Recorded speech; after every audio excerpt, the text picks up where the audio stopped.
Hello, ladies and gentlemen of YouTube. My name is Mr. Maxwell, and welcome back to another side quest about video games with myself and Exile Magpie. Hello! Yes, well, Star Wars Battlefront came out. It's a thing.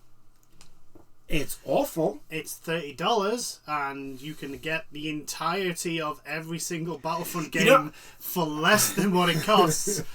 And they've somehow made a game that is 20 years old worse than what it was. And I'm just like, how? This is like the easiest W. This is like the easiest W. EA. Well, yeah, for one, they outsourced it to Acer or Aspire. Aspire. They also didn't Aspire do the Tomb Raider remasters? Don't think so. But the thing is like the I don't think there is a single thing that has been done right. Oh, definitely not. There has not been a single thing. So the basics are they launch with only 3 servers. Yeah. I watched the Ackman's video and he tried to get into a quick play and I was asking for a password. Really? Yes. Wow. It was asking for a password in quick play. There is only 100. So you know how Battlefront fights do the same as Battlefield. You get a number of tickets. Yeah. So 64 per side. Mm-hmm. Do you know how many tickets the teams had? 64? Nope.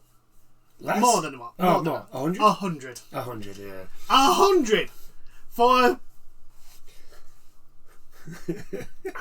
I mean, it doesn't matter because the netcode was so bad. They literally had people apparently in the room blasting each other.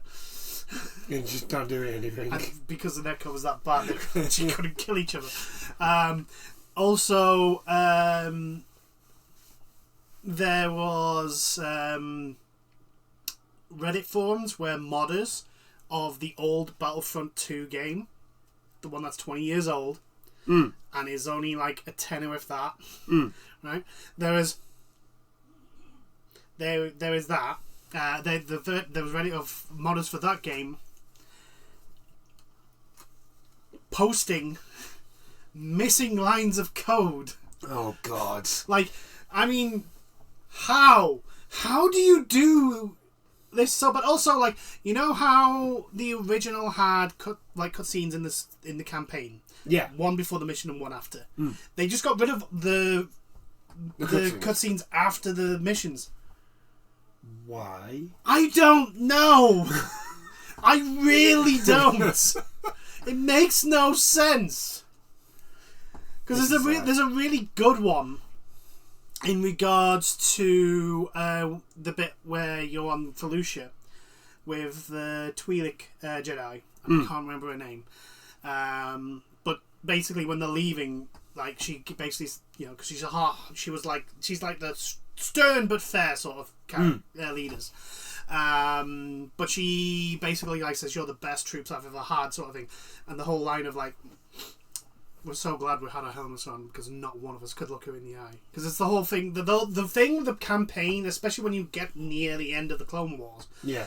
The whole thing with the campaign is that the soldiers know. Yeah. They know what's gonna happen. They're just waiting for the order, and it's like, yeah, she's a good one, and we're gonna stab her in the back. Yeah, it's a good thing we're not gonna be the ones doing it.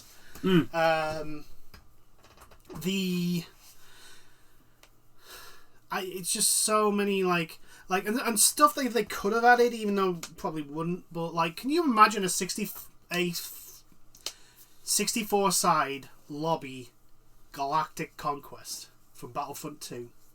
Can you imagine how much fun that would be? Oh yeah. Just everyone, you have one commando in each, and you basically go we're going to fight here and all there. And it's just so.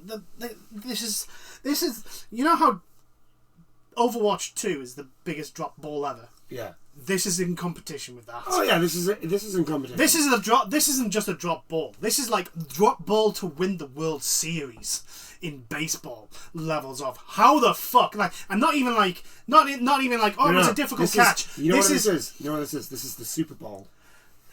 and this is the Seattle Seahawks, and all they have to do is run the ball, and instead they pass it. And it gets intercepted and taken to the other side for a touchdown.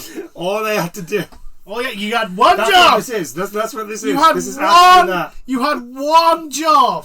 All you had to do was run the ball, but you decided to pass it for some bizarre reason. Aspire, you had one job, which was to basically make the game that was made 20 years ago work now. Which, to be honest, upgrade it. With upgrades and ease of life. Like, the thing is, on Steam, Battlefront 2 works. The original still works. It's just, old and clunky. Mm-hmm. That's all it is. And like the apparently they have on Steam come out with a bunch of fixes, and I've not heard anything about the console versions, any issues there, but I just can't believe they just dropped it's just such an easy win. It's like, how do you fuck this up? How? Right. So, after a chaotic launch, Star Wars Battlefront Classic Collection devs admit critical errors were made as it works to address multiplayer issues and increase network stability. I mean, it feels like a game that was made in 3 weeks. It looks Probably like a because game, it was.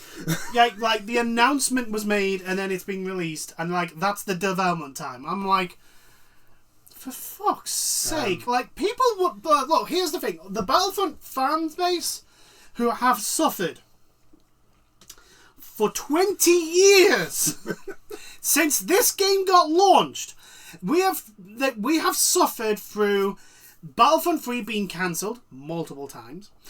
EA getting the license and throwing out Battlefront 1 with little to no content. Mm-hmm. And then the entirety of Battlefront 2's complete fucked up launch.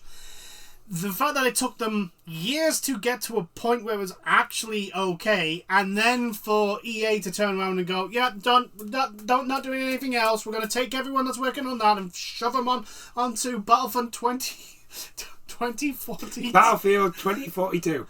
Battlefield 2042. And look how that ended up. I mean, I just... So... Star Wars Star Wars Battlefront Classic Collection developer Aspire has released a statement acknowledging the major issues that the game collection has been facing since it launched yesterday, promising that improvements to network stability are on the way. So obviously this article is before a bunch of updates that they have done from what I've seen, but still, I mean, I'm pretty sure... there's only... Right, so, if you play online, there's only 192 spaces. Yes, 3 servers. For the entire... 3 servers. An entirety of 3 servers. Numerous players... Like, I understand Helldivers 2 having server issues because they didn't expect the game to explode think anybody expected as much as it did, right? However...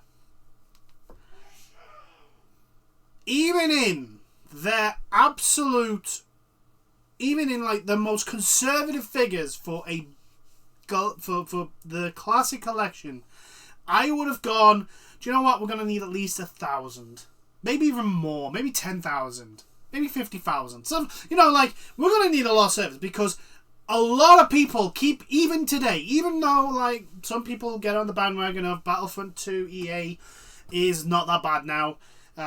It's okay. It's not. To be fair, it's gotten better. It's gotten better than what it was. It's just, unfortunately, because the game was set up the way it was. Yeah, it's fucked. It's fucked. EA literally just fucked it over. Yeah. And people still say like the classic PS2, Xbox, the Xbox version, and PC, Star Wars Battlefront 2, made by Pandemic, is the peak of Battlefront and can easily go toe to toe with Battlefield at its peak. So like Battlefield 3, 4, that sort of thing. And I'd have to agree with them, because Battlefront 2 was glorious. It was amazingly good. And I just we spent hours. I love that game. We spent hours. We spent days playing that. We played through cooperatively through the campaign as the 501st, Vader's Fist. We learned how they turned from the 501st into Vader's Fist. And it was awesome. And it finished off with the storming of the Rebel blockade runner. Yeah. Tentative 4, I want to say. And it was great. It was so much fun. I spent days on end just on Galactic Conquest in both the Clone Wars and the Galactic Civil War. It was fantastic. It was so much fun. And so, like, even the conservative estimates of like how many people would be wanting to play this, like, you put out a fair few amount of service. Well, at least more than 3. More than 3. Yeah, more than 3. More than 3. I'd say 10. This was done as a cheap cash grab.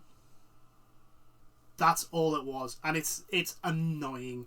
It's infuriating. Like, little to no effort has been put into this. And it's like, after the absolute fucking crap that fans of this series has had to go through, the least you could do is put a little effort in. At least release the collection in a semi-competent state. At least at the same standards as the originals are. Yeah. Like, the thing is like, it's 65 gigabytes. How? How is it 65 gigabytes? Well, you know what it is? It's because everybody's following the COD. Just don't compress. They don't compress. Like, okay, so first, don't do like, any of that stuff. Game developers, you need to start fucking compressing your fucking games, because I refuse to believe the likes of Call of Duty justifies the fucking fat size of fucking gigabyte space it needs to take up on my fucking console. 200 gigabytes. You can go F yourself. No, I think it's free. Is it 300 now? Yeah, it's 300. Yeah, it's it's over 300. Jesus it's Christ. over 300. And I'm like, there's no way in hell it justifies to be that big. Like, there is clearly very little in the whole thing of like efficient space management of a game memory space. There is very little to fucking none. Like, how do you get a game that was 9 gigabytes? I've looked on Steam. I know how big that fucking the original is. How do you make a game that, like, double, like, and it's not even like double one of them. Yeah. It's double them combined. Battlefront 1 and 2 combined is less than 30 gigabytes. I'm thinking it's around about 17. It's like closer to 20. How do you get it 3 times that size? I'm still having an absolute mess. Is there a store? Is there a link to a store? I don't think there is. I've not played the game, so I don't know. Because, like, what EA tend to do now is, and they do that sort of Ubisoft thing. Oh, where it links to, like... I don't think there is, though. That's the thing. There's the only thing that they've added to the game is awful looking, whatchamacallit, the thing Luke kills underneath Jabba's. Oh, Sarlacc. No, not Sarlacc. Rancor. Rancor, yeah. Awful looking. But also they've added like more maps to the hero mode, because it used to be just Mos Eisley. Yeah. You can go on other maps for that. Okay. And also some of the Battlefront 1 maps are available in Battlefront 2. Here's actually a question. Did anybody play hero mode? Yeah, some people did. It was like, the thing is though, if you on PC online, you could have 64 player hero mode. Yeah, I suppose. Because they had a shit ton of heroes, remember? Yeah, like, yeah. But also there's Kit Fitzgerald and a few others. But here's the problem. So they don't work? No. Worse. They break the game? No. Worse. The trailer got some flack because it showed a Ventress, right? And the person who made the mod to put Ventress in Battlefront 2 noticed some similarities to his work. Okay. Turns out they just stole the mod. Turns out it was his mod, and they came out and Aspyr came out and said, "We're really sorry. It was they just stole the mod. It was no. So this was the trailer, right? Yeah. So it was a placeholder, and we forgot to get it out. And I'm like, that seems very unlikely. I mean, however, the lack of attention to detail to this game that you've applied to, okay, fine. I don't know. It still seems very... It tracks that you fucked even this up. It still feels very unlikely.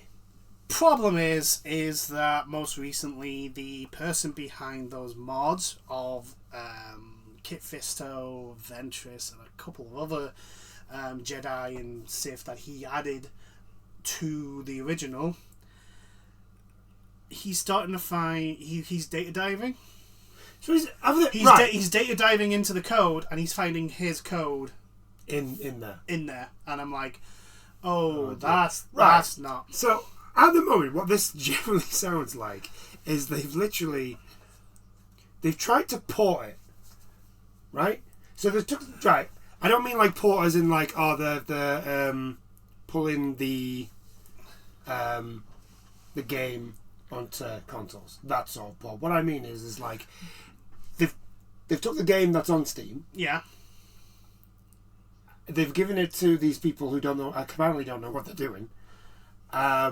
And then what generally sounds like they've either lost some of the code, and then they've just re-released the exact same game, with no servers, with half the stuff. What they're also saying is that the version they released on Steam, again I don't know about the console versions, the version they released on Steam was actually the wrong version.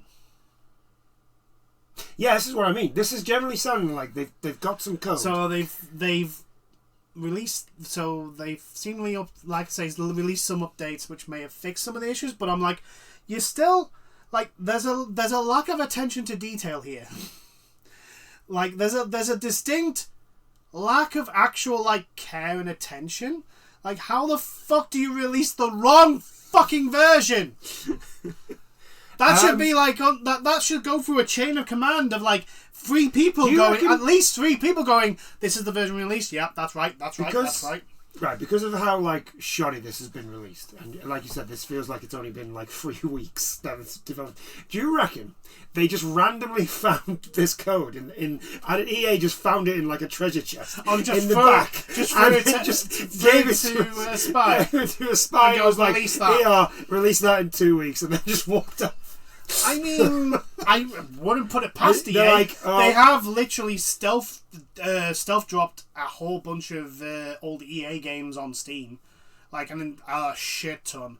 Like we're talking about the original Red Alert, Red Alert 2, a whole bunch of like old EA games, really old EA games. I'm not complaining, but I'm like, this feels weird. It does feel weird why you're doing this, but also like it kind of sucks for any like smaller developers that are releasing in that time because like they just got swamped.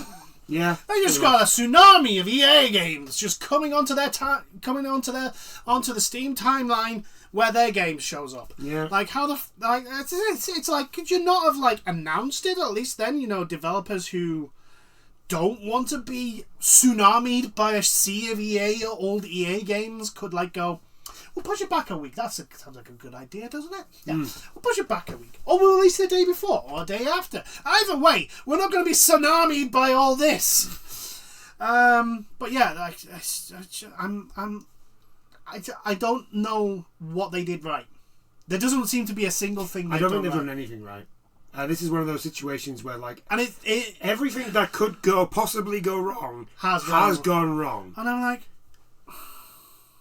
you're charging $30 for a game that is twice the size of the originals combined, more than twice the size of the originals combined. I mean, I can understand, and it's somehow worse. It's in an inferior state. I can understand Battlefront 1 being bigger than it was.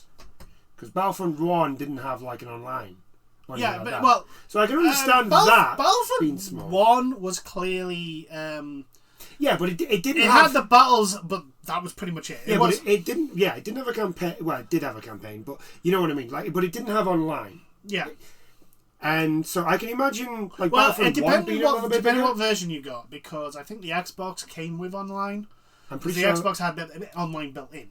I know. I'm pretty sure that was only Battlefront 2. Yeah, but for PS2, yes. But I'm on about, like, depending on the console version and depending on PC. It would have had online depending on which version you had. The thing is like, how do you make a game that was like, this is the easiest W. If you had just basically spruced up the graphics a bit and released the exact same game for half the price, Yeah. people would have been singing your praises. Mm-hmm. But no, you charged $30, released a game that is stupidly big for what it is, with in such an incomplete state. Like there were people. You can literally download Battlefront 2 from Steam. You could see the game state. You could see what it looks like and how it works. And I'm just like, how? How do you do this? How can you? EA. I mean, yes, EA. That explains a lot, but still, like, I'm not going to give a fucking free pass because it's fucking EA. Oh no! It's not a free pass. It's just. It explains why.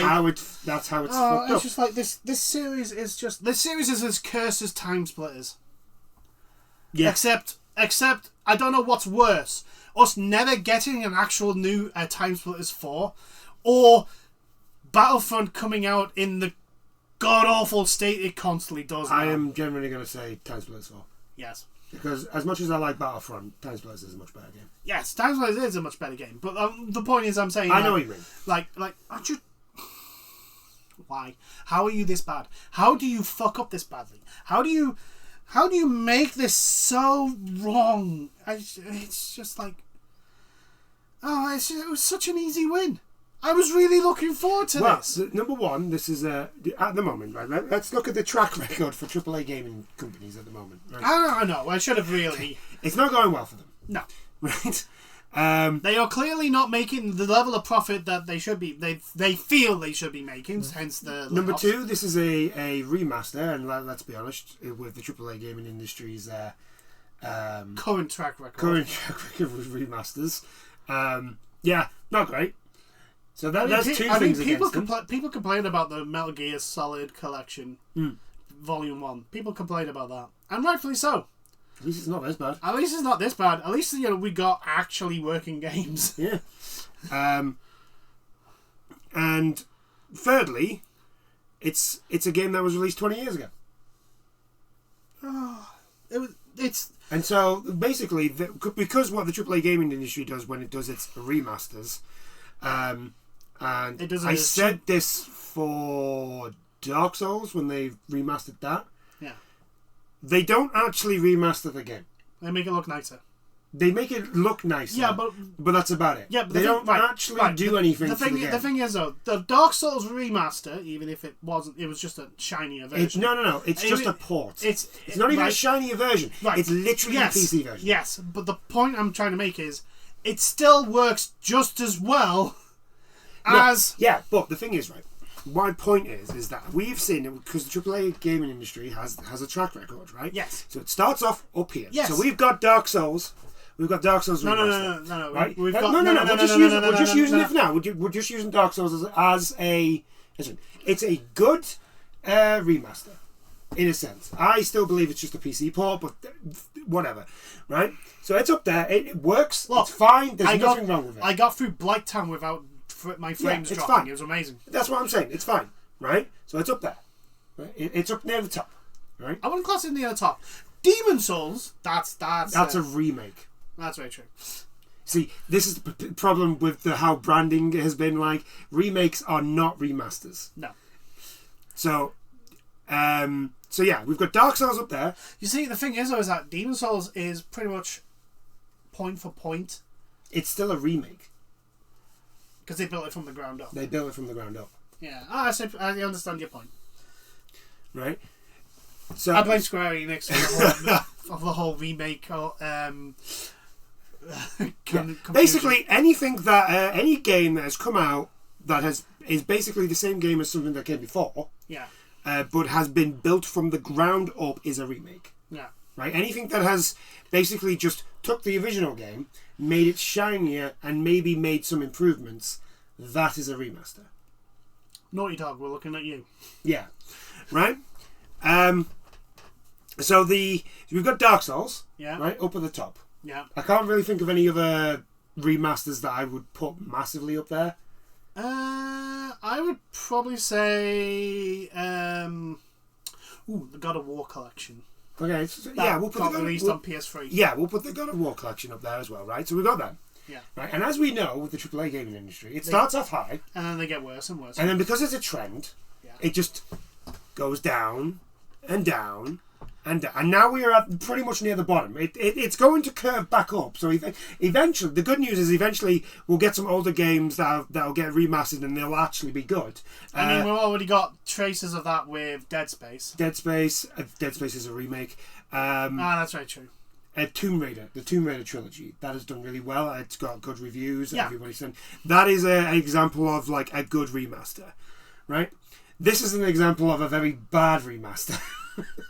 But you see what I mean? Because it's a trend, and it's arguably as bad, if not worse, than the Grand Theft Auto trilogy. Yeah, it's literally which was literally a port of the mobile game. Yeah, but like you said, all this was a quick cash grab. That's literally all this is. It makes me so angry though, because it's like you didn't need to do much.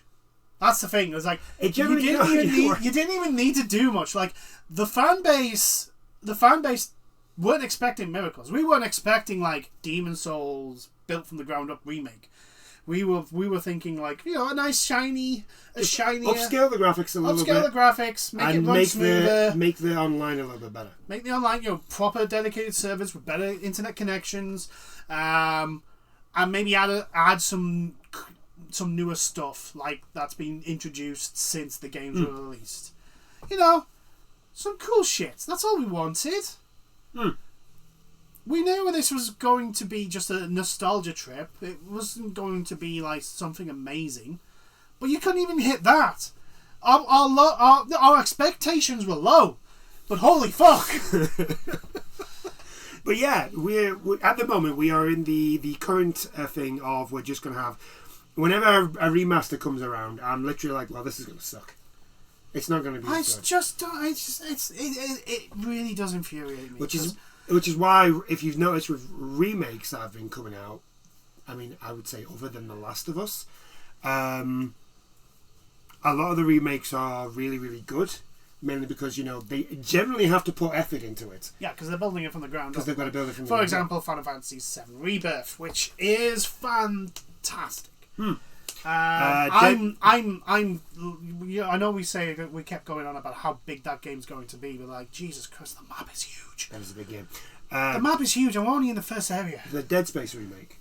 Dead Space is fantastic. The Resident Evil 4 remake is fantastic. Yeah. Well, actually, Capcom and pretty much most of their remakes, and then of course there's Blue Point. Oh yeah, and Blue Point with the Demon Souls. The Demon Souls remake is Sony. Just give Bloodborne to. The Demon Souls remake is easily like the best remake I've ever played. Like it. Resident Evil 4. Yeah, I haven't played it. You need to. It's so good. Like it. Leon, shut up, Ashley. It does everything that you want, and then adds a parry system.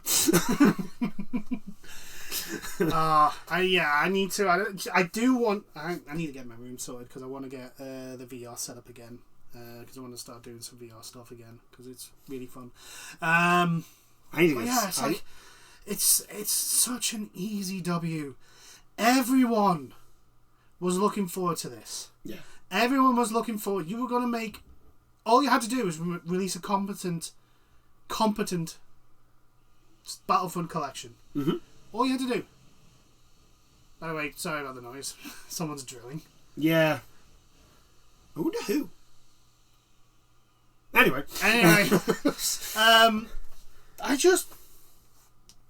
It's one of those where you're like, it was an easy W. How have you fucked this up? How have you done this badly? How have you fucked this up on such a level? Just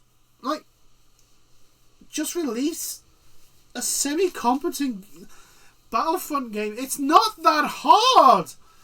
All you had to do, I mean, fuck, you could have just spruced up the online. That's really all you had to do with that game. Spruce up the online, and you know what? Give the option of a 64-player Galactic Conquest game. Mm-hmm. Can you imagine, the streamers? The streamers would have had a fucking field day. Aye. Team Ackman versus some other Star Wars Battlefront massive fan. That's all you needed. Yeah. That's all you needed. Just how did you... Nice. But we're going to move on now. Yes, we're going to move on. Okay, so, if you don't know, there's been a big Apex Legends tournament going on, and we recently have been having the finals of this Apex Legends tournament. Unfortunately, the finals had to be put on hold. Due to, during the game, they were hacked. Well, there's not a surprise.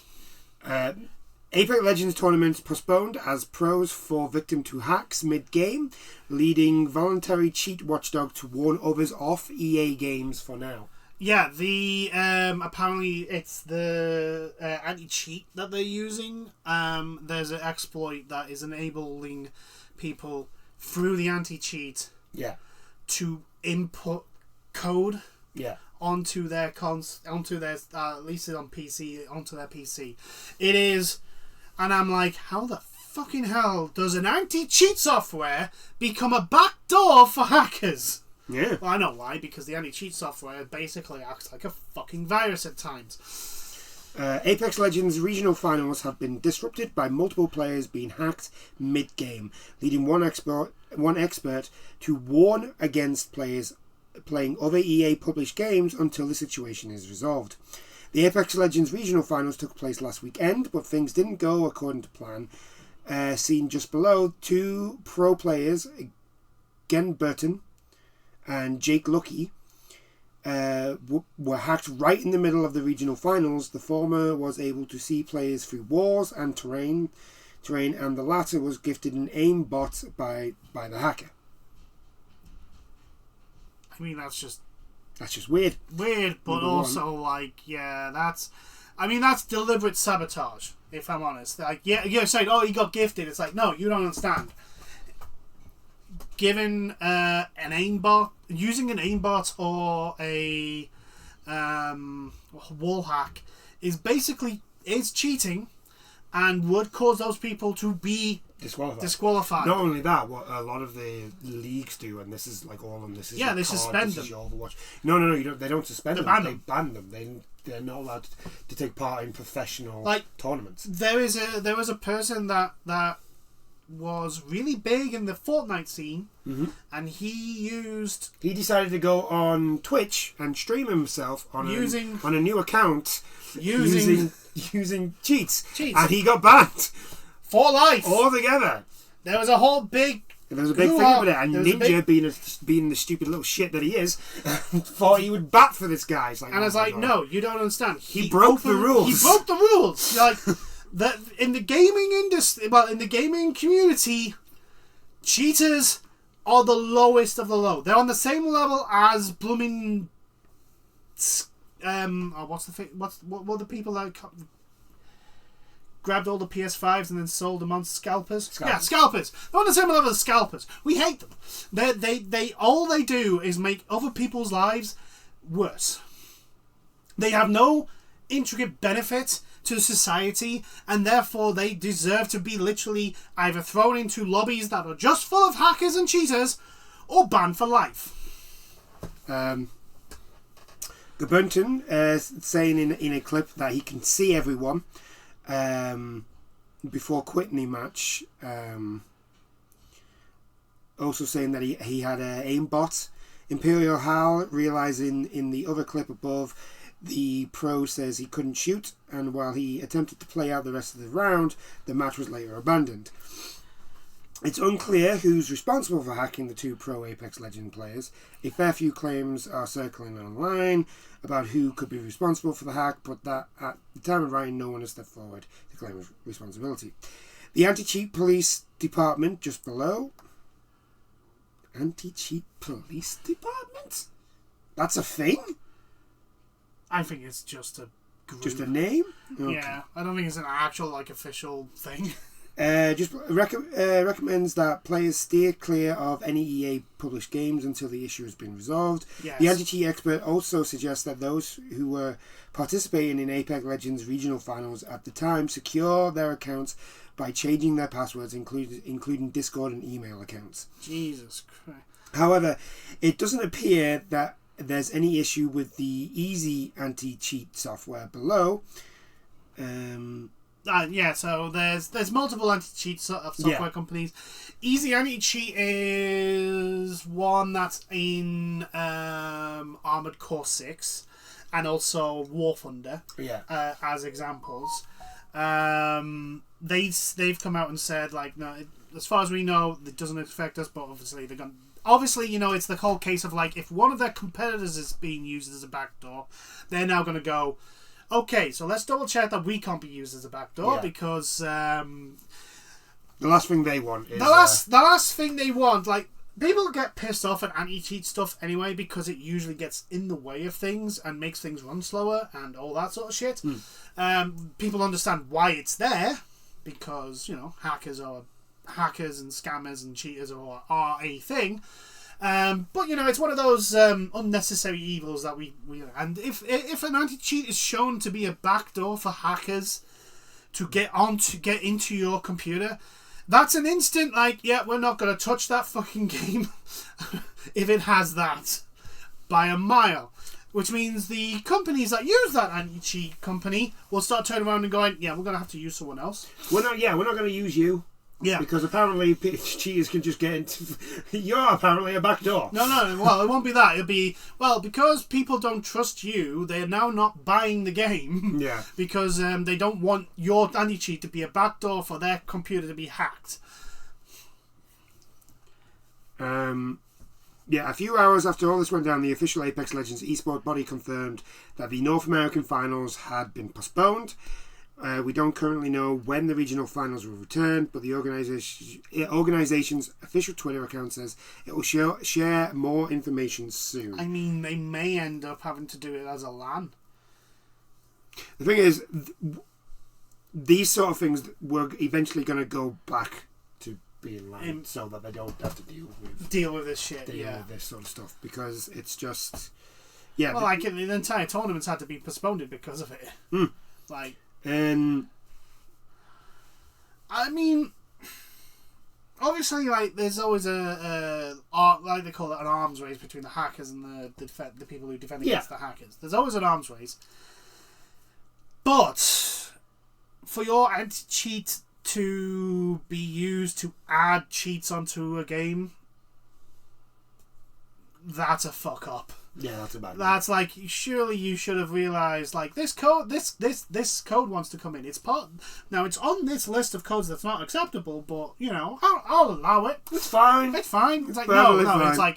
No, this is trying to put this on. This is illegal. No, we're not going to do that. No, you're not allowed. Bam. Where's this coming from? Right, okay, we're going to cut off communication from this access. Yeah. So, unfortunately, if you like Apex Legends and you've been watching the tournaments at the moment, because it's not the world tournament. It's just the regionals at the moment, but obviously they lead into the world championships and all that sort of stuff. Yeah. So, unfortunately, you're stuck. Yeah, there's someone released a list of all those games that use. You know what's really the weird thing is that they've hacked the game and then given them the cheats. I think it was more a case of either trying to sabotage those so players, they get disqualified. Yeah, or a whole thing of look, guys, this is what I can do. Or probably both. Maybe, yeah, potentially both. Yeah, because it is a whole some hackers just basically do it because they can. Yeah. There will be hackers who will always try and get into the Pentagon, not because they want to steal information, it's just so that they can prove to them either themselves. Sometimes even just to themselves. Like they won't even tell anyone. They'll just go, yeah, I can. They'll go to themselves. Yeah, I can. I'm going to try and break into the Pentagon. And so if they succeed, they won't tell anyone. They'll just pat themselves on the back and go, yeah, I'm good. So sometimes it's just people are just doing it for shits and giggles. Yeah, it is. And then there's obviously the more sinister side of it as well, which which we all know about. Yes, or at least we should all know about. That's definitely something we should all we know about. Yeah, we should all know about. Right, moving on. Embracer Group. Ah, yes, the company that bought so many things, it blew it up and realised, oh shit, we don't have any money. We don't have any money.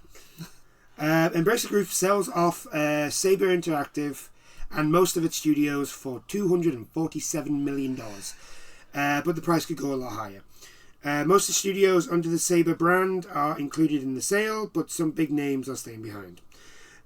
Right, so if you don't know who Sabre Interactive are, they are the ones that made Space Marine and are making Space Marine 2, which is really soon going to get released. Yes, it is. Yeah, so Embracer Group has announced the sale of Sabre Interactive to a company called Beacon Interactive. Why does this feel like a scam already? Yeah. Founded by Sabre co-founder Matthew Karch in a deal worth $247 million. So in other words, it's basically the guy. So basically, Sabre are buying themselves. Yeah, basically the guy that founded Sabre has gone, look, I'm not letting you close my baby down. Yeah. So I'm buying them off you. Thank you very much. Go fuck yourself. Although options in the deal mean that the price could go much higher, the deal will also see Embracer halt all operations in Russia, which the country said in a presentation reduces geopolitical risk. I mean, it does. It does. That's not a false statement. I mean, it's only took you, I don't know, I want to say quite a few years. Yeah, but if they've been working under Embracer, and I'm pretty sure Sabre actually started in Russia. Yeah. So, it's kind of hard just to like. Oh yeah, I'm not saying you just can't up. You can't just up sticks. You can't just up sticks, especially when you're in the middle of projects. It's really hard to do. Now, obviously, some companies it's easier to do than others. Like I don't know, McDonald's, or any of the American companies that are like still in Russia, but yet crying against all the stuff that Russia are doing. But we're perfectly happy to take Russian money. But yeah, perfectly fine with taking the money. Yeah, all that sort of stuff. I am pleased that we have found a win-win solution for Embracer and the part of Sabre that now will leave us. Embracer CEO Lars Wingefors, I think that's his name, said in the announcement. The transaction put both companies in a stronger position to thrive going forward. Embracer is now able to discontinue all operations in Russia, according to a previous board decision, while safeguarding many developer jobs under new independent ownership. At the same time, we keep key companies, valuable IPs and future publishing rights. Cash flow is immediately improved and we remain committed to reducing net debt. Here's an idea. You shouldn't have gotten into that much debt in the fucking first place. That's very true. You bought way too much. Way too much. You should have done what was it THQ Nordic? When they formed and they basically bought THQ. Basically THQ Nordic bought the rights to a bunch of IPs from what used THQ. To be THQ, where they went under. But also they got a couple of studios, but they didn't go stupid. Yeah, they're like, look, we're basically starting from scratch again. We're going to start slow, build up slowly, etc., etc. But So the stuff that the things that are going to Beacon Interactive, right? There's a little list here. So Beacon Interactive have bought all Sabre branded studios, Digic, Fractured By, Madhead Games, New World Interactive. That's a pretty good one. Yeah, New World Interactive, Madhead Games as well. Nimble Giant, Sabre Interactive, obviously. sandbox strategies, Slipgate, and 3D Realms. God, 3D Realms is still a thing. Yeah. That's a blast from the past. Embracer will retain some big names that were previously operating under the Sabre division, and they are 34 Big Things, 4A Games. Oh, look! Aspire! Big! Oh, yeah. Big important company. Beam Dog, Demiurge, Shiver, Snapshot, Tripwire Interactive, Tuxedo Labs, and Zen Studios. Tuxedo Zen Labs. Studios? Zen Studios, yeah. Get rid of them. Aspire. However, the deal includes an option to enable Beacon to acquire 4A Games and Zen Studios within a certain time period. And according to Bloomberg's Jason Schreier, Kark has already said that Sabre is picking them up too. If so, that will reportedly bump the purchase price up to roughly $500 million. God, although the terms of the option were not revealed. God.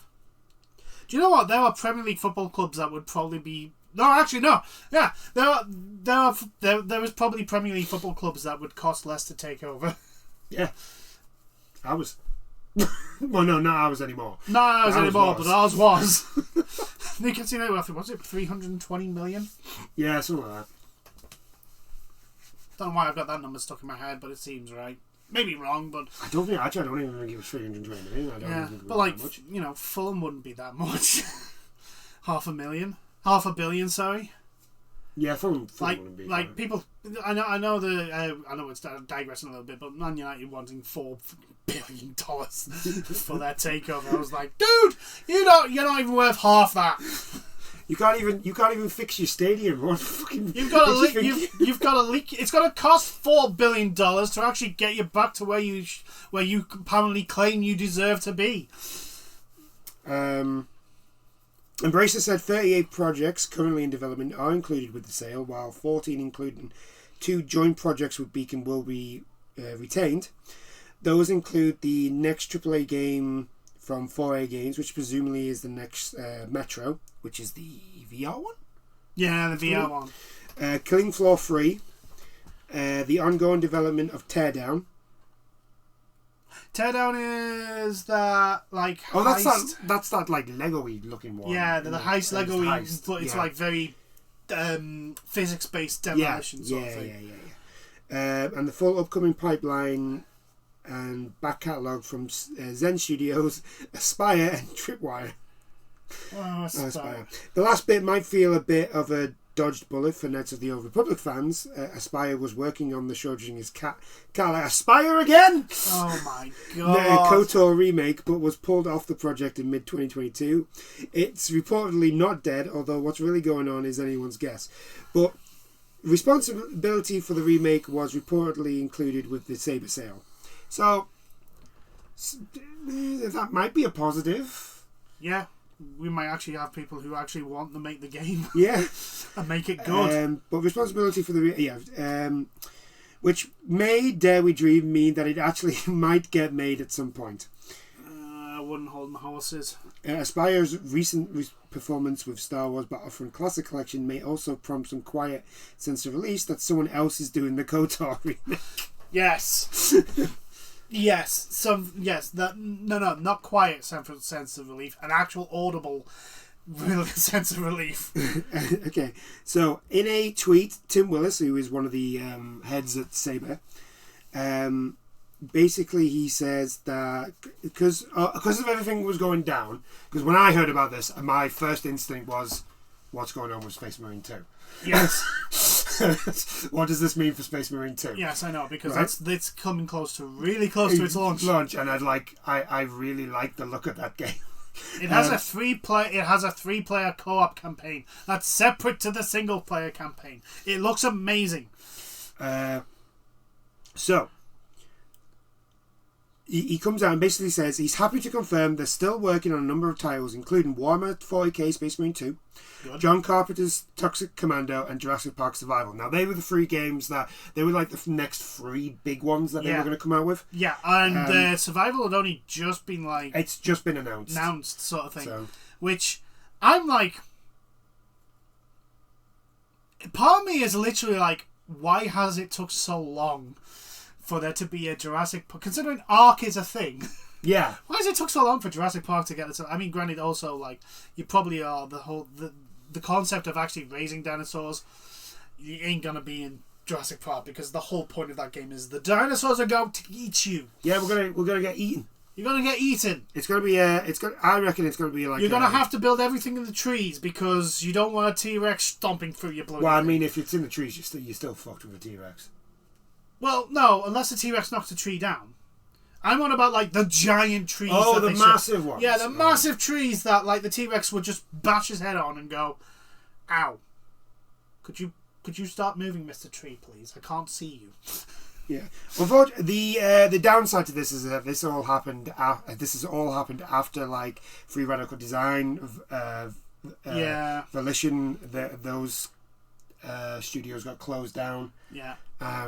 So that is the downside to it. But the good thing is that because of everything that's been going on at Embracer, because Sabre has stepped up, those studios are not at risk.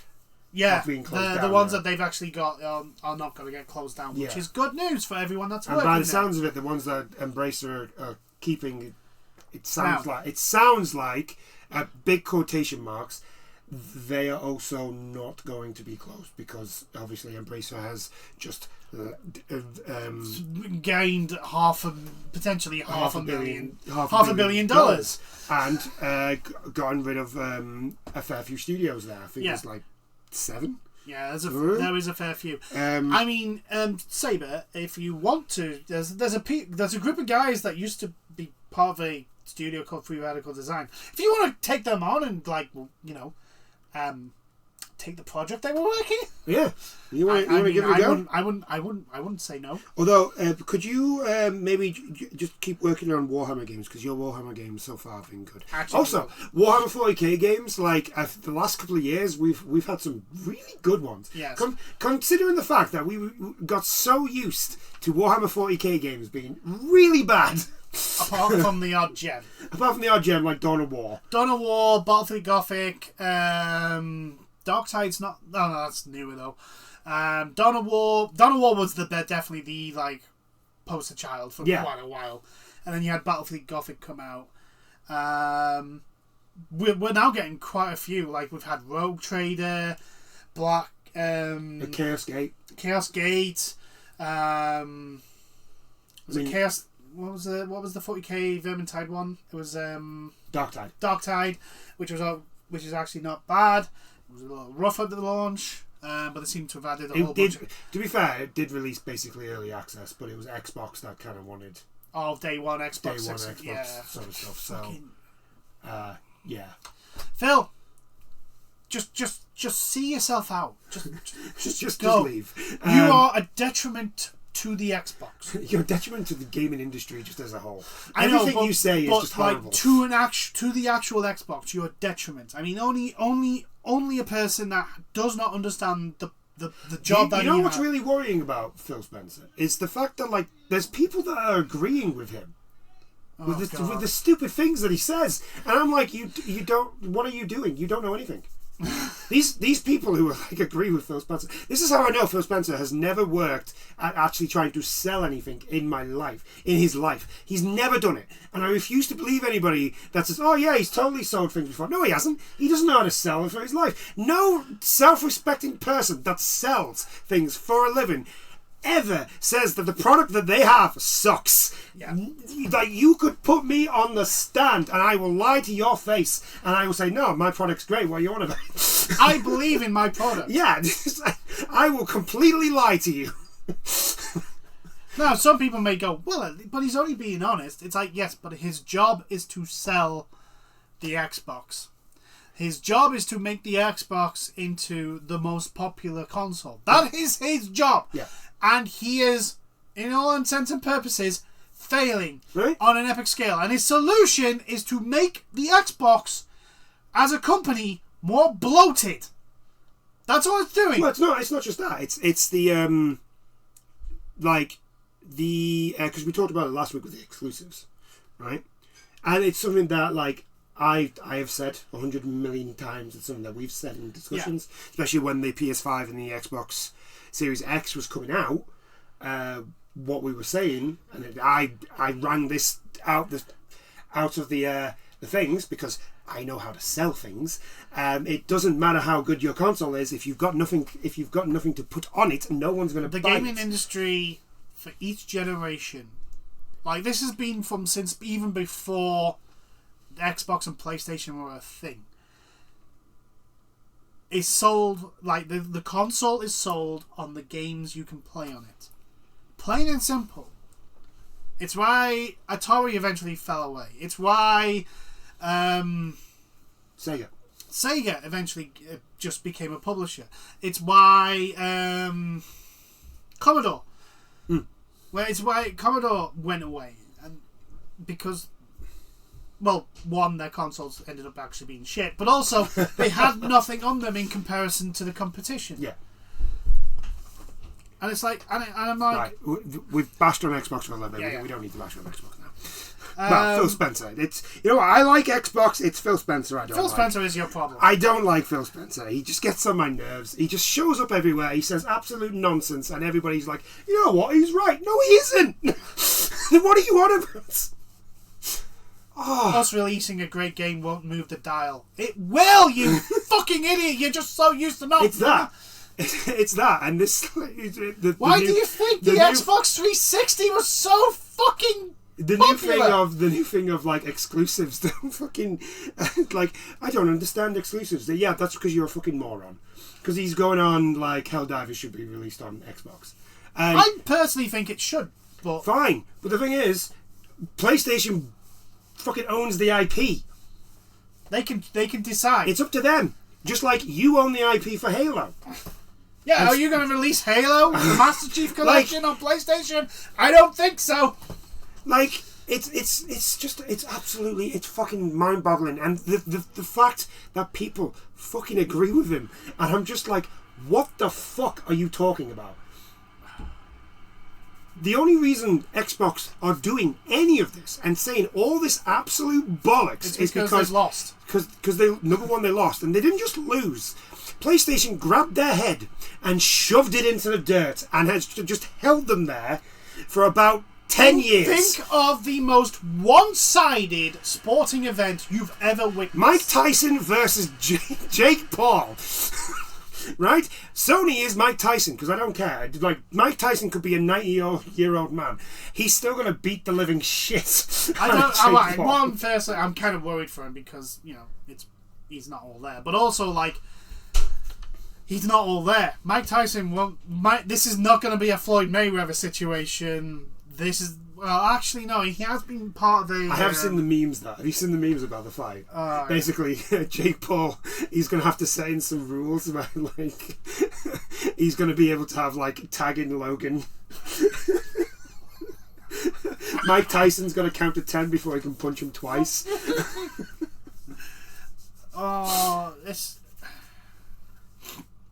It's going to be a draw, you know that. Yeah, it's going to be a draw. God damn it. This is going to be fixed. It's fixed. It's going to be fixed. It's like... Jake Paul and Logan Paul, right, in the whole fighting sort of scene, like boxing and UFC and all that sort of stuff, right? They're just Don King. They're the new Don King. Yeah. That's all they are. Except even worse. Except worse, because at least Don King didn't pretend that he wasn't fixing the fights. Yeah, but also, you know, he deliberately kept his fighters away from each other, so they were actually contests. Yeah. You know, it was the only problem arose when there was a Don King champion box. There was two Don King promoted fighters that had the belts. Yeah. Then there was a problem. Yeah, no. This is the state of TV now. Yeah. This is the state of TV. But no, think of the most one-sided sporting event that you've ever seen. For example, Man City absolutely annihilating Man United. Was it 5-0 or 5-1 or something like that? Yeah. It was something absolutely stupidly ridiculous. Like, I still remember the recent one, Manchester derby. And I know we're going massively off track here, but we're giving an example. The recent one. Right, Man United was so bad Like, they were so bad. They scored a goal. They scored one goal, which was just a fluke. In all, if everybody is being completely honest, it was a fluke. That ball should never have got in the net. Rashford trips as he shoots, for God's sake. Yeah, Right? but like after that, the Man United just. I mean, you might as well have not had Man United on the pitch because it was just all Man City, just constantly coming forward. And the very fact, like even, and then afterwards, it was the pundits afterwards. Like, I loved the Man United fans' reactions to the pundits, because the pundits were trying to like give something to Man United, and you really couldn't. Like, you couldn't, but they were trying to do anything. They defended well, and the fans were just like, "What the fuck are you talking about?" We were terrible. We were awful from start to finish. This is like one of the worst derbies we've ever seen. Because it was just a non-contest. It was flattering. The fact that we scored a goal was flattering to us. Like, we didn't even deserve a goal. We should have had negative goals. It was that fucking one-sided. It was ridiculous. But yeah, it's that's what's happened with the last, especially this console generation with the PS5 and the Xbox One. And we said when they announced them, like, Microsoft needs to have some games. We're kind of worried that they don't have games. Well, when they announced them, we were like, they're going to put all their eggs into the Halo basket. Yeah. And then the beta got released. Yeah. Or the demo. And it did terribly, so they had to postpone it, which we were like, okay, so it's not all bad, because they're postponing it, they're going to make it, they're going to actually, work on it, make it look better, and all that sort of stuff. And then they released it, and yeah, people don't like it. And then they shot themselves even further in the foot by going, yeah, the multiplayer's going to be free. What you mean the primary reason why people like Call of Duty is never going to release the multiplayer for free. No. Even though they have Warzone for free, that is literally the only thing you're getting for free, Warzone. And people get really fed up, and also, it's broken as hell 90% of the time. Yeah. Also, Activision don't do a good sort of job with hackers. No. Like, at all. No. They do not deal with hackers very It's why well. I was very, very, very surprised that they've actually released a anti-hack pack for all their old games. It was shocking. I was like, holy fucking shit, they fixed all their old games? They actually did something? Well, for now. Well, I know. Eventually, all the hackers will get back in. I understand that, but my point being is, like, they actually did something. Yeah, it'd be nice if it. It'd be nice if they actually tried to, help the current ones. That would be nice. That would be fun. Because like I would like. Yeah, no, but I would like to play Warzone, and when I've got crossplay turned off, I would like to not go against PC players. That would be very nice. Thank you for that. So there's a problem there, because either the crossplay button doesn't work and I'm just constantly in crossplay no matter what I do. I think it's that one. Or it probably is that one. Or somebody is hacking the game from a PC and getting into console lobbies.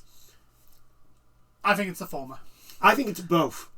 No. Right, so it's the former in that the crossplay button just doesn't work, which means you're getting in with PC players, which means inevitably there will be hackers getting in. But it's not, the hackers aren't hacking into console servers, the PC players are just getting in normally. Yeah. The hackers are getting in normally, it's just the fact that, you don't want the crossplay, it's still throwing you into crossplay. Yeah. The no crossplay button does not work. Yeah. Because I have been into games and I've died fairly. These are the ones that are fairly, and I've been like, okay, yeah, he got me there. And then I watched the kill count and I'm like, that guy is moving way too fast for this to be a console player. There is no, because like the sliding thing. You can instantly tell a PC player from a console player. Yeah, because their reactions are just quicker. Yeah, because the way they move is just so much faster, and you just look at it and you just go, I'm not supposed to be playing against PC players. Why am I playing against Why am I against PC players? Because the crossplay button doesn't work. Yeah, and then there's always the aimbot one. That one shows up a lot. That does show up a lot, because like don't even. So I got killed by a sniper, and at first I thought it was a really good shot. So I was just like, that's fine, because I was like jumping over a wall when he shot me. Yeah. So I thought, that was a really good shot. And so I watched the kill cam. He wasn't even looking at me. He just aimed. He spun around when he aimed and then took a shot and he hit me. Yeah. The thing is, I would say the problem is so bad now that people are posting their own cheating Yeah. onto Twitter, TikTok and all that, as if they're like, oh yeah, look at me get this 10 kill streak, it's amazing, oh look how great I am. And it's literally them, the fucking gun just snapping to people, and then snapping to another, and then snapping to another. It's like so bad. It's so bad in Warzone. Like the cheating in Warzone it's unbelievably bad. Well, it's Activision Blizzard for you. They don't give a shit. They release the game and then they just don't give a shit anymore. As long as you buy stuff in the store, they don't give a shit. Yeah, exactly. Oh, which actually, because we're bashing on Activision, right? So you know how I told you about the this wasn't in a recording, but I told you about the Warhammer crossover that they're doing, and I told you how bad the new skins were. Yes, they're terrible. Right? So there's another 2 skins that have come out. One is a Sister of Battle. Okay, they can make that work. Yeah. It's on a dude. Right. How? It's on a guy. How do you fuck and there's an that up? Imperial Guard one. Right. Right? It looks absolutely nothing like the Imperial Guard. Is it supposed to be a specific unit or what? Because it's clearly supposed to be the Cadia. Oh, so right. They don't have the shoulder pads or the helmet or the... So they've got kind of got the helmet, but he looks more like a stormtrooper with a gas mask. Well, that's a Krieg. No, not a gas mask as in like... As in the Krieg. No, that's what I'm saying. Like not that type of gas mask. Like, imagine a stormtrooper's helmet, but with the gas masky, like, bits. But the Cadians don't... Yeah, Cadians don't wear masks. No, not unless they're up against... Not unless they have to. Yeah, not unless they have to. Yeah. Right? They don't wear masks. It's the right? It's the Krieg that... He's got this weird backpack on that I've never seen a... Like, I know Imperial... Cadians do have the backpack on their models. Yeah, with the way... But... Yeah. This one doesn't look like that. No, and... I mean, it's not... I'll tell you what, I'll do you a favour. I will, once we've done this, I will load it up and I will show you the skin. Oh, God. Because it's really hard to describe, but it is not Cadia. Like, I look at it and just go, that looks like something from Star Wars. I'll also show you the Sister of Battle as well. I think, actually, I'll be fair, I think the operator is a lass, but the way the skin is, it looks like a dude. And there's one thing you... And here's the way, you know the dead famous artist that the hair's like. So the Sisters of Battle always called after him. Yeah. Right? They're always white. That's hair. what they look like. They look like that dude. I mean, it looks awful. I mean, it's a meme, but it's like... But it's a Warhammer meme. It's a Warhammer meme. You're not supposed to do it. When people say that, it's a joke. We don't actually think they all look like that. We just, go, yeah, you can't get that out of their head again now, can you?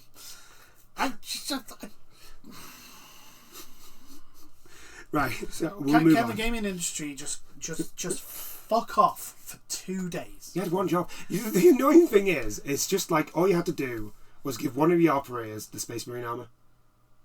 I mean, it's just a skin. Yeah, but if you're worried about it not being realistic to Warhammer, then fine, just give them the scout armor. They can't. Or here's an idea: don't put the fuck. If you can't make the Space Marine look like a Space Marine, don't put him fucking in. The thing is, right? I would be. Oh well, we can't make it look realistic. You've got characters from Dune. Yeah. In there, I know. Like, you had Attack on Titan in the last Warzone. I mean, granted, they look. I mean, it was awful, but you still had it in. So, excuse me when I say bullshit. Oh, it's just such a... Like, why just... I was actually going to be like, you know what, if it's good, I'll buy one of the skins. It's not. They're not worth the money. They're not worth the money. Okay, so, moving on.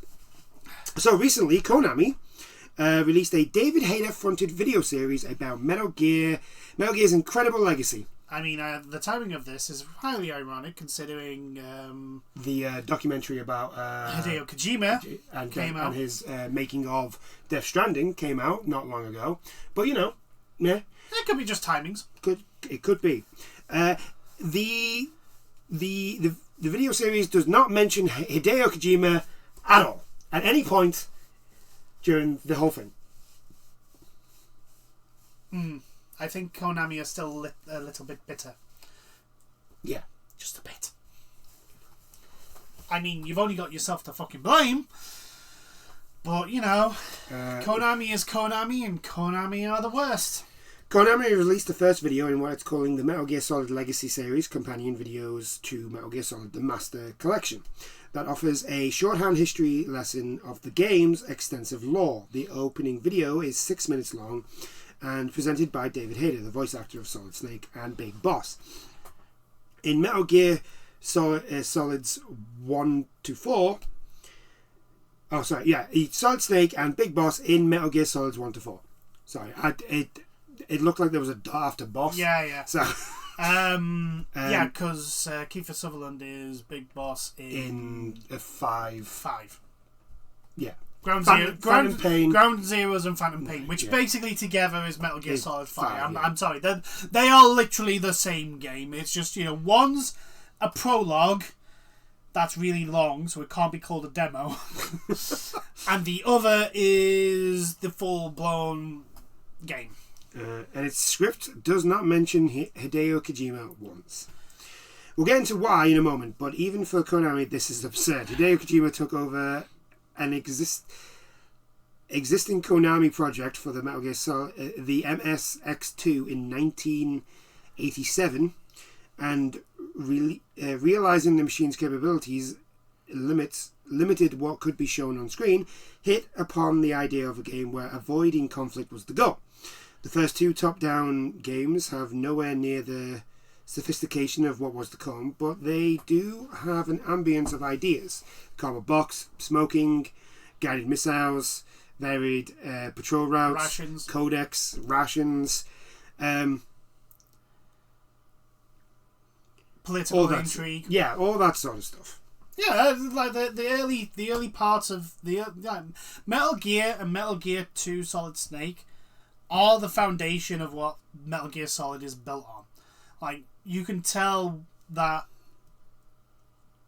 Kojima wanted to do more with it, but just didn't have there was not the technology available to go push it to where he wanted it. Yeah. The truth of just what went down between the Japanese publisher and Starman has yet to be fully told, and we'll probably never find out. No. Though Kojima stage managed his exit in a way that led to enormous opprobrium, whatever the fuck that means, aimed at Konami, with many believing he was shoddily treated towards the end of his time there. Whatever did happen, the outcome was that Konami lost its greatest talent, had its reputation badly tainted, and ever since has acted like Kojima doesn't exist. Yeah, this is the thing. It's not the fact that like what Kojima did. It's more like the actions of Konami supported the narrative as well, because one, they canned Silent Hill, which was the most Silent Hills, which was the first time I can remember the entire fan base of Silent Hill going, holy fucking shit, this is going to be great. Especially after PT. Especially after PT, yeah. Well, that's the thing. That's how we found out it was going to be Silent Hills. Like the Kojima, and that Kojima was part of it. Like, this is the first. Like, that was the whole thing. It was like, holy, wait, what?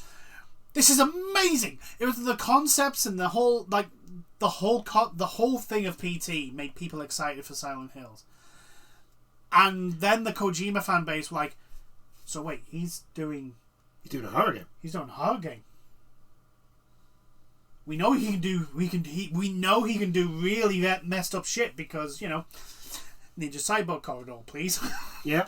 Metal Gear Solid 1. Everyone knows that scene. Everyone sees that corridor and goes, "Oh, I don't want to go down there." Oh fuck. So, it is literally like, and then of course, Konami can it. They rush out the remaining of Metal Gear Solid 5. They remove his name from the title. Yeah. Because it was originally a Hideo Kojima game. Yeah. Just like Metal Gear Solid 4, 3, I think 2 had it as well, but I'm not sure. And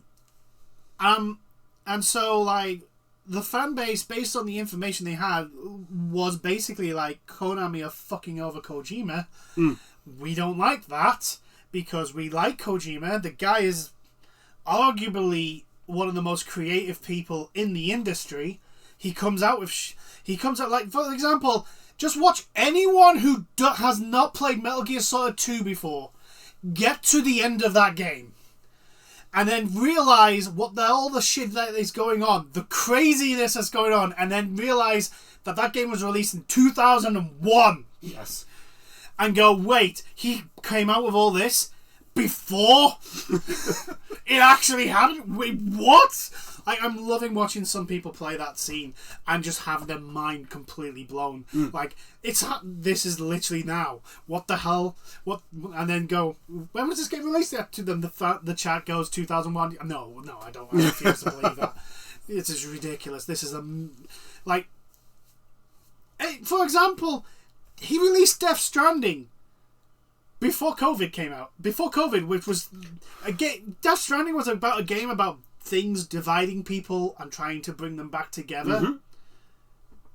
And then COVID hits. Yeah. Which divided people. And then everyone just worked together to build the infrastructure in Death Stranding, which is it is still the most intuitive, and it's really a cool feature. Like, even though you do not see a single fucking person in that game, you still see the impact of people's. There's something about, like, with Death Stranding, there's like that bit of achievement when you actually build as well, when you get the thing done. Oh yeah, when say for example the whole project for you and me, the Zipwire. Yeah, the Zipwire network. Yeah. As I called mine. The Zipwire, where literally I went through point to point and built up an entire network of Zipwires. And then you get really chuffed when you finish a section of it. It's like, yeah, people are going to like this. People are going to get up that road. Building the roads, which took me forever to do. I literally, the moment the trucks were available, I literally went, right, okay, I'm taking all the supplies from that base, going all the way to the end of that road that isn't complete yet, and shoving everything in. And then I just strip mined every outpost of all its materials. I was like, yep, no, we're doing this. We're doing this. We're getting through this. We're getting through all of this. It's great. Yeah. And it is like, and this whole thing of like, without Kojima, Metal Gear is not what it is. It would be something else. It'd be different. Like, it's been so many years now since the Fallout. Like, just bite your tongue and just admit it. Admit his contribution to a franchise that has lasting impact. It created the stealth genre. It is that impactful. The Metal Gear Solid series is genre defining. Just admit it, that he was part of it, and it, Yeah, whenever the video goes towards game development, the script will veer away from naming literally anybody. Well, yeah, mainly because Kojima took everybody with him. Yes, the vast majority of his studio, of his team. Which actually, by the way, speaking about that documentary, I actually really enjoyed that documentary. Though the Kojima one, it was really good. I enjoyed it a lot. It was a more retrospective of looking at him and why he is the way he is. Yeah. And a little bit of an insight how he actually his thought process, and especially like how he thought about how to make Death Stranding sort of thing. It was nice that they also showed some of the other, like the lead art developer and all that, and showed the interactions of him with some other staff members. It was really good. It was really nice to see that sort of integrate workings and give other people a little bit of the spotlight, which they deserve. It was great. Yeah, really nice. It was good. But Konami, could you stop being? Just stop being Konami. Could you just stop doing that, please? Look, just stop being the worst. Just bite the bullet and go. Yeah, he worked for us. He made Metal Gear Solid. It's one of the greatest franchises in gaming history ever. Yeah, Just admit it. Just a minute. It's not like you're not going to get any money from people buying Metal Gear Solid. If you just say, oh yeah. It's just so hot. It's like, just stop being such a petty, vindictive little company. Stop it. Stop being Konami. Just stop, please. Just for one day. One day you can say one sentence that doesn't shit on people you don't like. Yeah. Metal Gear remains Konami's best-selling series. Well, yeah, of course it is. Like, even though like people have complaints about certain parts of the franchise, there's not one bad game. They're all really good games. Mm. You know, Metal Gear Solid 1 is a little bit long in the tooth now, and a couple of the things are a little bit archaic, but it's, you know, a sign of the times. Metal Gear Solid 2, writing can be a little bit whiny. No. Very whiny. Writing is whiny. There's a reason why I stopped playing that game after the boat scene. But for one, Metal Gear Solid 1 has one of the best fucking plot twists ever. By the way, yes, your mentor is dead, and yes, he is actually not who you thought he was, and yes, he's your brother. Spoilers. But Metal Gear Solid 2 has that whole end game fucking mental breakdown of an AI. Yeah. Going completely nuts. Mm-hmm. Like, Metal Gear Solid 3 is Metal Gear Solid 3. Is Metal Gear Solid 3 and is almost perfect in every way. It is literally a Bond film for Metal Gear Solid. Mm. And it is as good as the best Bond film for Metal Gear Solid. It's like, take the best Bond film, put that standard into Metal Gear Solid 3, there's your game. Set it in a jungle that's somehow in Russia, there's your game. Metal Gear Solid 4? Metal Gear Solid 4 is really, really, really, really good. Is the cutscenes ridiculously long? Yes, but it needed to be, because it needed to explain the last 3 fucking games. Yeah. And then there's Metal Gear Solid 5, which, you know, lets you... Metal Gear Solid 5 did something I didn't think would actually work, which is an open-world stealth game. Mm-hmm. And it actually works as intended. Like, everything works the way it's supposed to. Like, it makes sense. I just like it because you get Jutney's arm. Oh, you get to punch people with it. Yeah, you get to punch people with Jutney's arm. Like, I don't need anything else. And here's the thing, right? Even though, like, it's clearly not finished, it's clearly got stuff that needed to be dealt with but didn't. But it ties up all the remaining loose ends. Like, how the hell does Big Boss not die twice in Metal Gear Solid Snake? How's that? You burn him alive in one, and he blows up in the second one. How's that? Well, it's simple. There's actually 2 big bosses. Spoilers, everyone. This is a 40-year-old game. I think we're fine for spoilers. Well, Metal Gear Solid 5 isn't, because that's the reveal. Well, no, yeah, I'm on about... It reveals, like, how much of an absolute shit Otacon's dad Huey is. Mm-hmm. To the point where I literally, like, I don't care if it gives me a game over. I'm going to shoot him in the face. Mm.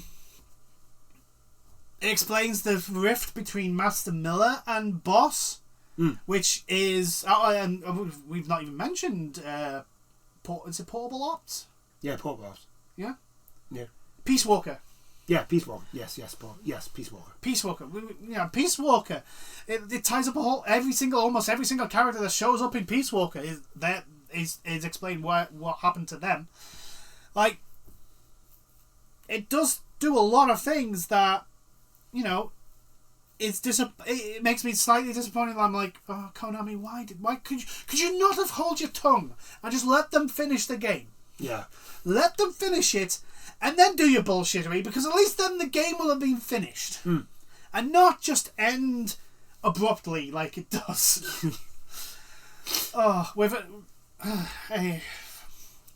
Just Konami, just like I say, just for one day. One day. Don't be Konami. Well, we've had that one day.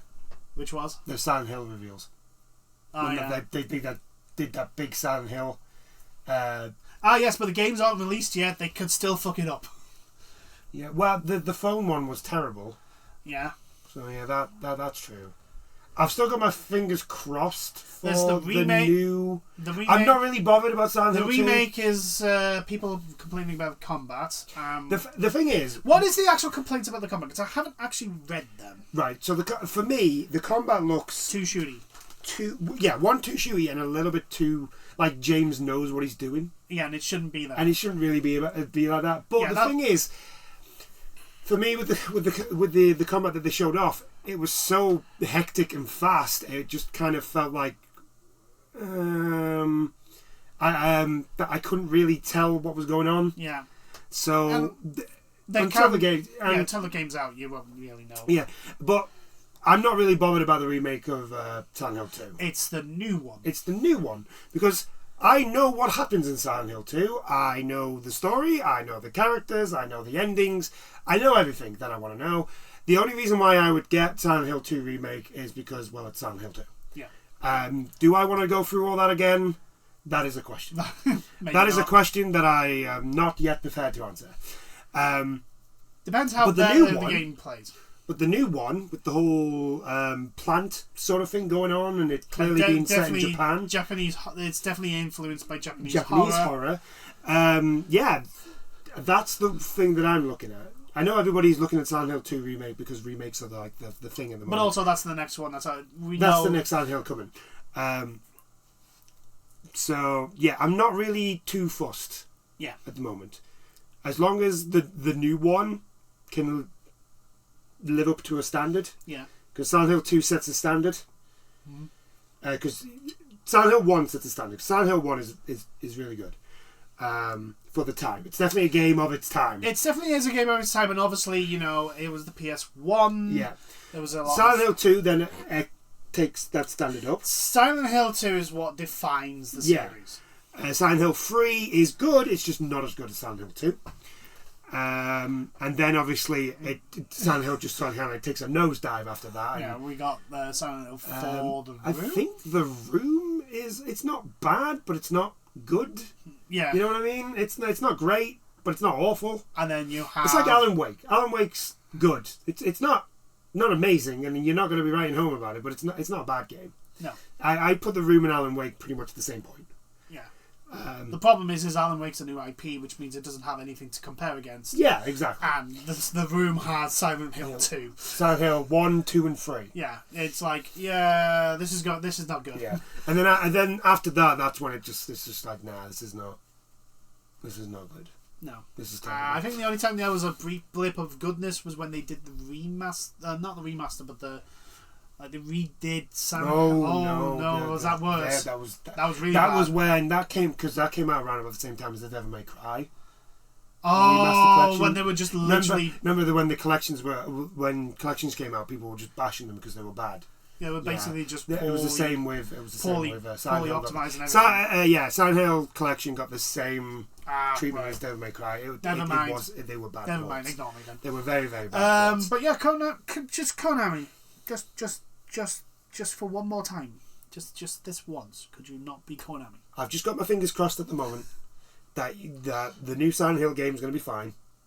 Because you're not getting another Metal Gear. That's just not going to happen. No. If the remaster of 3 goes well, we may get like remasters of maybe 1 and 2. Of 1 and 2. And maybe Metal Gear and Solid Snake potentially. Yeah, maybe, but you're not getting like my only problem is that they're not going to rehire David Hayter as Snake. They're not going to rehire. Well, David Hayter was in the video. That is very true. For them, so he's still working. I mean, it's Konami though. Yeah, that's true. Anyway, I think we'll end it there. Yeah, I did have another thing to talk about, but it was the basically PlayStation 5 Pro. Oh yeah, but it's still all rumors. It's all rumors, and it's just specs, and I don't really care about specs. No, honestly. It's slightly better than the current PS5. Yeah. I mean, the 4 Pro was okay. The 4 Pro was quite nice. It was really. You did see a little bit of performance improvement. Yeah. But I've spent so much money on this PS5 to upgrade its memory, and actually to get it. It's got the Pro's going to have some really cool features for me to go. Yes, I want one. Yeah. Also, I have no space. Well, you could just replace your PS5 and put that one in. Yeah, but that means a lot of transfers of saves. I really don't want to do that. No. It's a lot of hassle. I know people are going, yeah, but you can just upload to the cloud and then re-download it. It's like, yeah, but then I've got to also put the games on and hard drives and saves and downloads and all that sort of shit. It's like it's not just transferring the saves. It's like It's like look, the way I see it is, I like my PS5. Yeah. Unless my PS5 dies, I'm not replacing it. I mean, it's not the worst situation we used to have. Like we used to have, where our internet was shit and it would take 2 hours to download something that many people would take 5 seconds. Yeah. Like I'm pretty sure it once I put one Call of Duty in once, one of the newer ones. I think Modern Warfare. No, Modern Warfare. Call of Duty still does it. It's still terrible. I know, but like before, it used to take an entire day. Yeah, now it's about an hour. No, it's not even that. It's a couple of hours. It's about 4 hours now. Oh God, it's still long. And if you do anything other than it stops. It just drastically slows it down. Yeah.